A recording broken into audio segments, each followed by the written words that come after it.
Hi guys, welcome to my YouTube channel. So ngayon may panibago po akong i-share sa inyo na video guys. So sa video ito, paano po natin i-set up ang ating stars sa ating Facebook profile. So kung mayroon kayong mga reels guys, tapos mayroong nagsisendang stars sa inyo, ngayon ipapakita ko sa inyo paano natin i-set up ang stars ng ating mga Facebook profiles. Paano set up ang star. So ngayon guys, punta tayo sa ating Facebook profile. Ayun, dito tayo sa Facebook natin. Tapos punta tayo sa dito sa tatlong dot, ay go hit. Tapos punta tayo sa professional dashboard. Tapos guys, scroll down natin. Tapos i-click natin itong monetization. Tapos guys, i-click natin ang set up. So dito guys, earn money with stars, get paid, Meta pays you every star you receive after you sign up, connect with fans, stars fun away people show bio. So ngayon i-click natin itong get started. So ito guys, select your business info.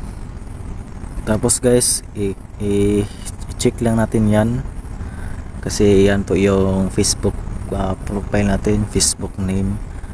So i-check lang natin yan. Tapos guys, i-click nyo ang next. So ayun. So dito guys, ilagay lang nyo yung information details, yung last name, pangalan, birth date at country. So click natin ang next.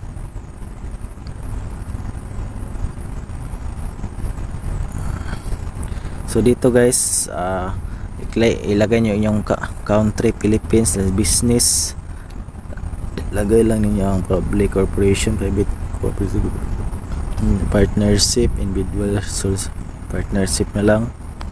So click natin ang next.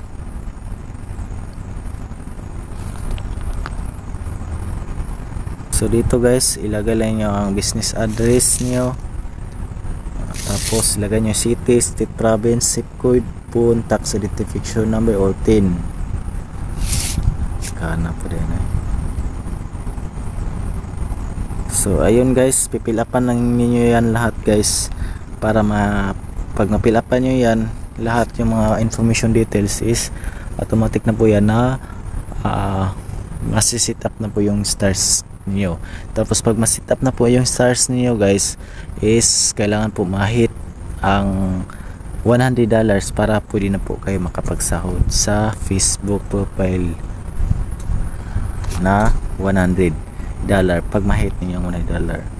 At dito lang po nagtatapos itong video guys, at sana may natutunan kayo sa aking video. Thank you for watching.